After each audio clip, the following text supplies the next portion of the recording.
नेपाली कङ्ग्रेसभित्र अहिले अधिवेशनको बारेमा व्यापक बहस चलिरहेको छ। अधिवेशन चुनावभन्दा अगाडि हुने कि चुनावभन्दा पछाडि हुने, नियमित हुने कि विशेष अधिवेशन हुने, पार्टीभित्र झगडा भइरहेको छ, पार्टी विषयमा अड्किरहेको छ, जताततै समाचार आइरहेको छ। पार्टीभित्रको साथीहरूलाई लाग्ला पार्टीमा एक ढिका हुनुपर्ने बेलामा यो के नचाहिने विषयमा अल्मलिरहेको, पार्टीभन्दा बाहिरको साथीलाई लागिरहेको होला देशमा यत्रो आगो बलिरहेको बेलामा काङ्ग्रेस आफ्नो अधिवेशनको विषयमा अड्किएको छ। तर के साँच्चै विषय अधिवेशनको विषय यति मात्रै हो त? होइन। अधिवेशनको विषयलाई योभन्दा व्यापक ढङ्गले हेर्न आवश्यक छ। देशप्रतिको जिम्मेवारी बोध, अहिलेको अवस्थाप्रतिको चिन्ता र चिन्तनका साथै अधिवेशनको विषय हामीले प्रवेश गराएका हौँ।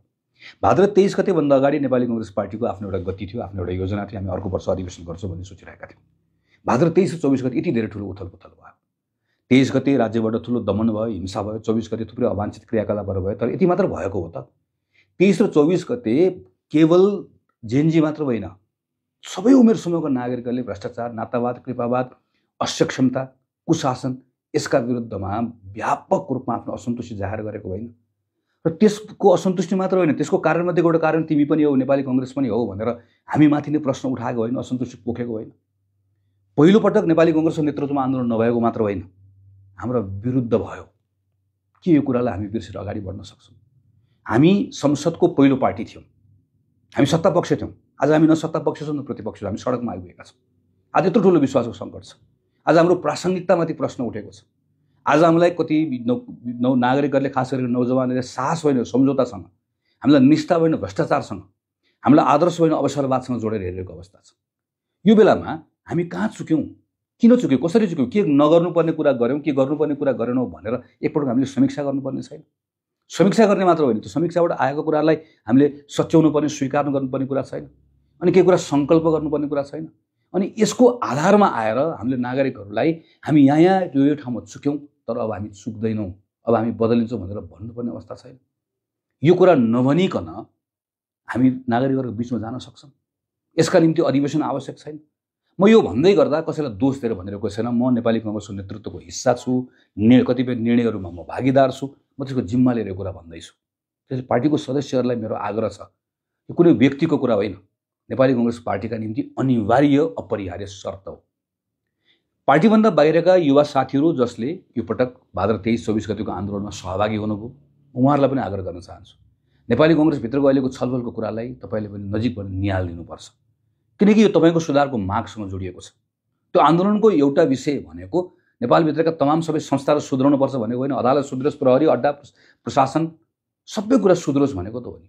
त्यो सुध्रिनु पर्ने मध्येको एउटा कुरा, मुख्य कुरा भनेको त पार्टी हो नि। पार्टीहरू सुध्रिए, हाम्रो सबै पार्टीहरू सुध्रिए, खास गरी भ्रष्टाचारका सन्दर्भमा, कुशासनका सन्दर्भमा प्रष्ट भएर आउने अवस्था बन्दै गर्दा ती सुध्रिएका पार्टी जसले जिम्मा पाए पनि देशको अवस्था सुधार्ने कुरा होला नि त। यसका निम्ति हामी नसुध्रिकन, नबदलिकन तपाईँहरूको हुलमा आयौँ, तपाईँको कार्यक्रममा आयौँ, तपाईँसँग कुममा कुम जोड्न आयौँ, तपाईँसँग मुख मिलाउन आयो भने त्यो केवल औपचारिकता मात्रै हुन्छ। हामी एकपटक ती सबैबाट अलग रहेर हामी कहाँ चुक्यौँ, हामीले के नगर्नुपर्ने कुरा गर्यौँ, के गर्नुपर्ने कुरा गरेनौँ भनेर हामी ठिक ठाउँमा बसेर आयौँ भने मात्रै, त्यसपछि मात्रै तपाईँले उठाएका कुराहरूलाई बोक्न सक्ने पार्टी हामी बनाउन सक्छौँ। त्यसकारणले गर्दा नेपाली कङ्ग्रेसको अधिवेशन भनेर अहिले केन्द्रित भइरहेको कुरा त्यो केवल मसँग, मेरो पार्टीभित्रसँग जोडिएको विषय मात्र होइन, तपाईँको आन्दोलनको, तपाईँको सङ्घर्षको विषयसँग पनि जोडिएको विषय हो। यो अधिवेशनमा हामी के गर्छौँ? पहिलो कुरा, नेपाली कङ्ग्रेसको अहिलेको अवस्थामा भूमिका के हो, त्यो भूमिका हामी खोज्छौँ। हामी के भन्छौँ? नेपाली कङ्ग्रेस राष्ट्रिय शक्ति हो। राष्ट्रिय पार्टी त चुनाव जित्यो भने होला, चुनाव हार्दै गरेर नहोला। तर राष्ट्रिय शक्ति भनेको के हो? देशको अगाडि जुन बेला जुन समस्या आउँछ त्यो समस्यालाई ऐतिहासिक ढङ्गबाट हेर्न सक्ने, राष्ट्रिय अन्तर्राष्ट्रिय परिस्थिति बुझ्ने र त्यो समस्याको समाधानका निम्ति जीव ज्यान लाएर पहल गर्ने, व्यक्तिगत स्वार्थभन्दा माथि उठ्ने, पार्टीगत स्वार्थभन्दा माथि उठ्ने, व्यापक दायरामा जनपरिचालन गर्न सक्ने त्यो सामर्थ्य जसले राख्यो त्यो राष्ट्रिय शक्ति हो।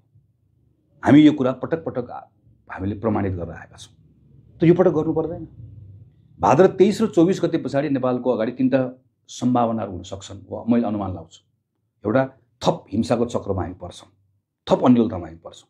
दोस्रो, हामी भाद्र 23 गतेभन्दा अगाडि जस्तो थियो शान्ति र स्थिरताको नाममा त्यही स्थितिमा अड्केर बस्छौँ, कुनै सुधार हुँदैन। दुईटै कुरा अपेक्षा गरेको कुरा, वाञ्छनीय कुराहरू होइन। त्यसो गर्ने के हो त? सङ्घीय लोकतान्त्रिक गणतन्त्रात्मक संविधानलाई जोगाउँदै हाम्रो अहिलेको भू राजनीतिक जुन संवेदनशीलता छ, यो संवेदनशीलता भने बडो चलाखीपूर्ण ढङ्गबाट स्मार्ट भएर हामीले आफ्ना कदमहरू चाल्दै सुशासनका निम्ति, थिति बसाल्नका निम्ति जुन आवाजहरू मुखरित भएर आएको छ त्यसलाई संस्थागत गर्ने कुरा, त्यो बाटोमा नेपाल अगाडि बढाउनु पर्नेछ। आम नागरिकलाई विश्वास दिलाउनु पर्नेछ। जे भयो भयो, हामी यसबाट भएका खराब कुराहरूलाई हामी बिर्सन्छौँ। हामी त्यसबाट आएका जुन भावनाहरू छन् ती भावनाहरूलाई समेटेर हामीहरू अगाडि लिएर जान्छौँ। यत्रो ठुलो इकोनोमी तलमाथि भएको छ, त्यहाँ हामीले विश्वास दिलाउनु पर्नेछ। तर सबैभन्दा मुख्य कुरा भनेको जसले आफ्नो परिवारका सदस्यहरू गुमाउनु भएको छ, जो अहिले पनि घाइते हुनुहुन्छ, त्यो परिवारका सदस्यहरूलाई, ती साथीहरूलाई के लाग्नुपर्छ भने हाम्रो मेहनत खेर गएन, हाम्रो त्याग खेर गएन। यसका निम्ति नेपाली कांग्रेस पार्टीले यो अधिवेशनबाट संकल्प गर्नुपर्नेछ कि हामी यो जिम्मेवारी निर्वाह गर्छौँ। हामी अन्य राजनीतिक दलसँग कुराकानी गर्छौँ, सरकारसँग कुराकानी गर्छौँ, जेनजी यो मुभमेन्टमा लागेको साथीहरूसँग कुराकानी गर्छौँ। तर यो कुराकानी गर्नका निम्ति सबैभन्दा पहिला हामीसँग के चाहिन्छ? नैतिक ताकत चाहिन्छ। त्यो नैतिक ताकत कहाँबाट आउँछ? हाम्रो समीक्षाबाट आउँछ, हाम्रो सुधारबाट आउँछ। हामी यो अधिवेशनबाट आफू बदलिने कुरा केमा बदलिने हो, के गर्ने हो, के नगर्ने हो, सबै कुराको लागि आफूलाई तयार गऱ्यौँ भने त्यसपछि बदलेको नेपाली कांग्रेसले बल्ल सबैसँग संवाद गर्न सक्छ र यो जिम्मेवारी निर्वाह गर्न सक्छ। दोस्रो कुरा, अहिले नयाँ र पुरानोको बहस चलिरहेको छ। नेपाली कांग्रेस पुरानो पार्टी हो, वर्षौँ अगाडिको पार्टी हो। हामीले पार्टी खोल्ने बेलामा के भन्यौँ? हाम्रो पिता पुर्खाहरूले के भने? व्यक्तिगत स्वतन्त्रता, कानुनी राज्य, अवसरको समानता, सामाजिक न्याय, यी कुराहरू नेपाली समाजमा स्थापना गर्नका निम्ति यो पार्टी सङ्गठन बनाएको भनेर भने के पुराना कुरा हो? कि यी अब सबै कुराहरू पुरानो थोत्रो भए? होइन। के नौजवानहरूले यो भनिरहेका छन्? भनिरहेका छन्। यी आदर्शहरू जुन छन्, तिम्रो आदर्शलाई म सम्मान गर्छु, तर तिमी आफूले मानेको आदर्श तिमी आफ्नो जीवनमा अवलम्बन गरिरहेका छौ कि छैन? उनले गरेको क्वेसन त यही त हो। तिम्रो मूल्य कालातीत छ, तर त्यो मूल्य तिमी बाँचिरहेका छौ कि छैन? उसले गरेको क्वेसन यही त हो। उसले पत्याइरहेको छैन। हामी जे कुराको लागि, जुन कुराको निम्ति यो पार्टी बन्यो, यति धेरै ठुलो त्याग, तपस्या, सङ्घर्ष भयो, आज तिमी त्यसमा चुक्यौ उसले भनिरहेको छ। यसका निम्ति हामीले बोलेर हुँदैन, ठुलो रिफर्म चाहिएको छ। त्यो रिफर्म पार्टीभित्र चाहिएको छ। पार्टीभित्र हामी के गर्छौँ, के गर्दैनौँ, शुद्धिकरण कसरी गर्छौँ, पुनर्जागरण कसरी गर्छौँ, र शुद्ध भएको, पुनर्जागृत भएको पार्टीले नेपालको गभर्नेन्समा सुधार कसरी ल्याउँछ। यत्रो दलीयकरणबाट संस्थाहरूको भ्रष्टीकरण भयो भन्ने यत्रो ठुलो नागरिकहरूको आक्रोश छ। हिजो हामीले पनि गल्ती कमजोरी गर्यौँ, अब नगर्ने कुरा के छ? करप्सनको कुराबाट समाजलाई, संस्थाहरूलाई हामी कसरी अलग गर्छौँ? तमाम विषयहरूका सन्दर्भमा हामीले आफूले हाम्रो अधिवेशनबाट सङ्कल्प गर्नुपर्नेछ, हाम्रो योजनाहरू बनाउनु पर्नेछ। इलेक्सन पावरसँग जोडिएको छ। नेपाली कांग्रेसलाई पावरसँग जोडिएको कांग्रेस खोजेको होइन, अहिले पर्पससँग जोडिएको कांग्रेस खोजेको। हामी इलेक्सन जित्छु भनेर होइन, इलेक्सन जित्ने हार्ने कुरा छोडिदिनुहोस्, जित्न योग्य हामी बन्नुपर्नेछ। भोट माग्न दौडिने होइन, पहिला भोट दिन मन लाग्ने नेपाली कांग्रेस पार्टी बनाउनु पर्नेछ। त्यसपछि सबै कुरा आफै ठिकठाक हुन्छ। यसका निम्ति चाहिएको हामीलाई अधिवेशन। तेस्रो कुरा भनेको नौजवानसँग टुटेको सम्बन्धलाई पुनर्स्थापित गर्ने हो। हामी जतिखेर कक्षा 9 मा थियौँ त्यो बेलामा पहिलोपल्ट नेपाली कांग्रेसको झन्डा बोकेको, कांग्रेसको नाम मात्र सुन्ने गर्दा पनि त्यति ठुलो गौरव लाग्थ्यो।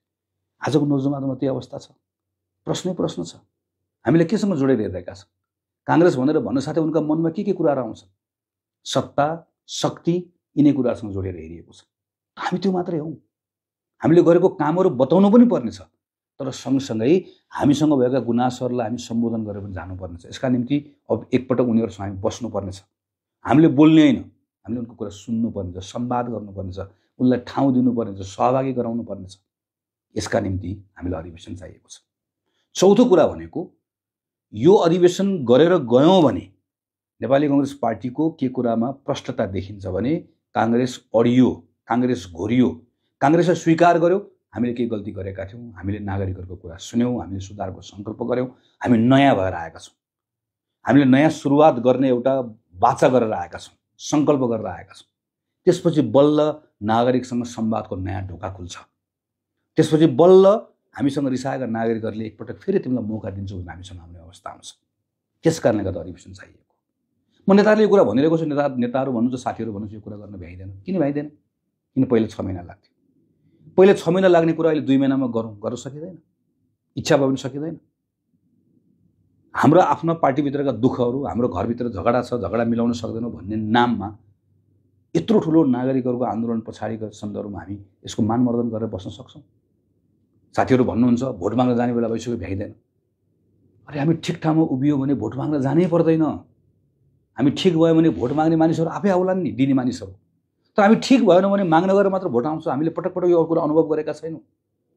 त्यसैले मैले नेपाली कांग्रेसको केन्द्रीय समितिको बैठकभित्र पौष 16 गते अधिवेशन गर्नुपर्छ जुन प्रस्ताव राखेको छु, म पार्टीको तल्लो तहमा बसेर काम गरिराख्नुको साथीहरूलाई पनि आग्रह गर्छु, बहसमा तपाईँले भाग लिनुपर्छ, तपाईँले पनि बोल्नुपर्छ र पार्टीका नेताहरूलाई तपाईँले भन्नुपर्छ, तपाईँहरू निर्णय गर्नुहोस्, दिनरात काम गरेर हामी टुङ्ग्याउँछौँ। मैले अर्को एउटा प्रस्ताव गरेको छु, यो पटक केवल अधिवेशन गर्ने मात्र होइन, उम्मेदवार पनि तपाईँहरूले छान्ने हो। पार्टीको प्रत्येक क्रियाशील सदस्य जब हामी क्षेत्रीय प्रतिनिधि छान्नलाई बुथमा आउनुहुन्छ त्यो बेलामा तपाईँले सँगसँगै तपाईँको क्षेत्रबाट तपाईँ कसलाई उम्मेदवार देख्न चाहनुहुन्छ? पार्टीको कुनै पुरानो साथीलाई हो कि नौजवानलाई हो कि वा समाजमा कुनै प्रतिष्ठा आर्जन गरेको कुनै अर्को व्यक्तिलाई छान्न चाहनुहुन्छ? त्यो अधिकार पनि तपाईँलाई दिनुपर्छ भनेर भनिरहेको छु। निर्वाचनको काम पनि सँगसँगै हुन्छ।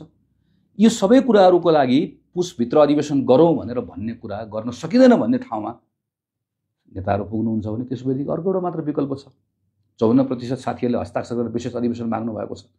त्यही विशेष अधिवेशनबाट भए पनि नेपाली कांग्रेस पार्टीले नियमित अधिवेशन जस्तो अवसर हामीलाई प्राप्त नभए तापनि जति अवसर प्राप्त हुन्छ त्यो अवसरबाट भए पनि हामीले आफूलाई नयाँ बनाउने, हामीले आफ्ना थुप्रै कुराहरू छोड्ने, केही नयाँ कुरा थप्ने कुराहरूको सन्दर्भमा त्यो मञ्चको प्रयोग गर्नुपर्नेछ। म कुनै व्यक्तिगत कारणबाट प्रेरणाबाट यो कुरा भनिरहेको छैन, कुनै सत्ता शक्तिको कुरा होइन। म नेपाली कांग्रेस पार्टीभित्रको सुधारको खाँचोको आधारमा यो कुरा भनिरहेको छु, किनकि यो सुधार अहिलेको समयको माग हो। Reform is not betrayal, it is the highest form of loyalty. मेरो लोयल्टी पार्टीप्रतिको लोयल्टीबाट यो भनिरहेको छु। मेरो लोयल्टी पार्टीप्रति भन्दा पनि अझ मेरो लोयल्टी देशप्रति हो नि त।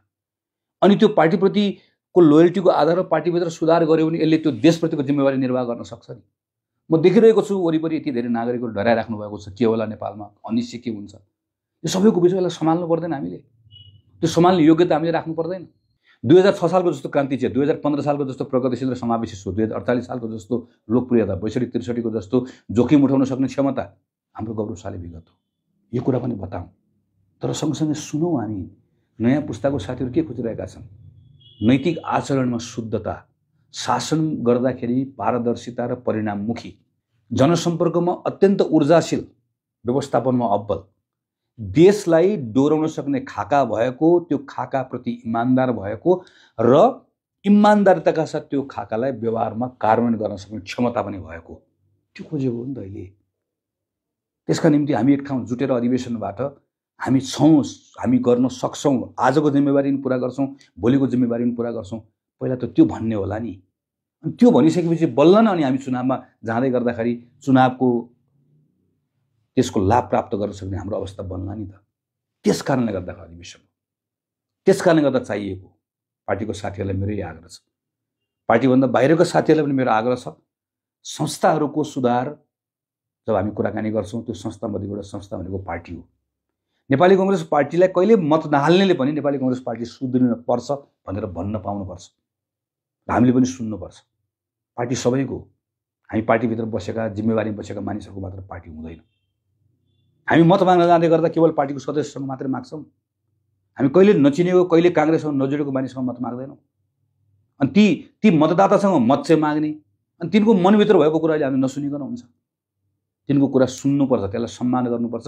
नागरिकलाई सम्मान गर्यो भने मात्र नागरिकले पनि हाम्रो पार्टीको सम्मान गर्छ, हाम्रो सम्मान गर्छ।